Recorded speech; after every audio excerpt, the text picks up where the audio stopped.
ஊர்க்கார பொண்ணு ஆடி. இப்போ நாம எங்க இருக்கோம்னு பார்த்தீங்கன்னா தேனி மாவட்டம் கம்பத்தில் இருக்க சுருளிமலையில தாங்க இருக்கோம். ஆல்ரெடி நீங்க இங்க வந்திருக்கலாம், இங்க வந்து பக்கத்துல இருக்க கோவில்களை விசிட் பண்ணியிருக்கலாம்.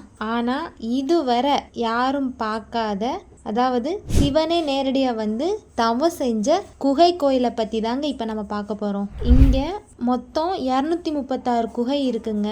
அதில் ஃபஸ்ட்டு சன்னிதானத்தில் நம்ம சிவன் வந்து தவம் செஞ்சுருக்காங்க. மற்ற 235 குகைகள்லையும் சித்தர்களும் ரிஷிமார்களும் தவம் செஞ்சதா சொல்கிறாங்க. இங்கே இருக்க கைலாச குகை மற்றும் விபூதி குகை பல ஆண்டுகளாக பல அதிசயங்களுடனும் புராண கதைகளுடனும் தொடர்புடையவையாக இருக்கின்றன. இங்கே இருக்க கைலாச குகையில சிவனே நேரடியாக வந்து தவம் செஞ்சதா சொல்லப்படுறாங்க. அடுத்து விபூதி குகை. இந்த விபூதி குகையை பத்தி சொல்லணும்னா, இங்க இருக்க ஈரமண்ணு அது காஞ்சதும் விபூதியா மாறுதாங்க. இது அதிசயம் தானங்க. அது மட்டும் இல்லைங்க, இங்க கைலாசநாதர் குகையில வற்றாத நீர் ஊற்று ஒன்று இருக்குங்க.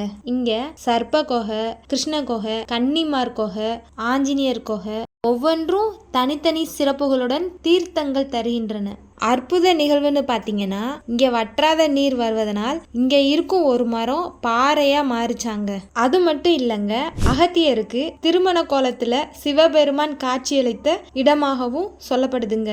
ஆடிப்பெருக்கு, ஆடி அமாவாசை, தை அமாவாசை, சிவராத்திரி, பங்குனி உத்திரம், வைகுண்ட ஏகாதசி, சித்திரை திருநாள் ஆகிய நாட்களில் மிகவும் சிறப்பாக கொண்டாடப்படுதுங்க. அது மட்டும் இல்லைங்க, இன்னும் இந்த குகை கோயில்ல சித்தர்கள் வாழ்ந்துட்டு இருக்கதா இங்குள்ள பக்தர்கள் வந்து சொல்றாங்க.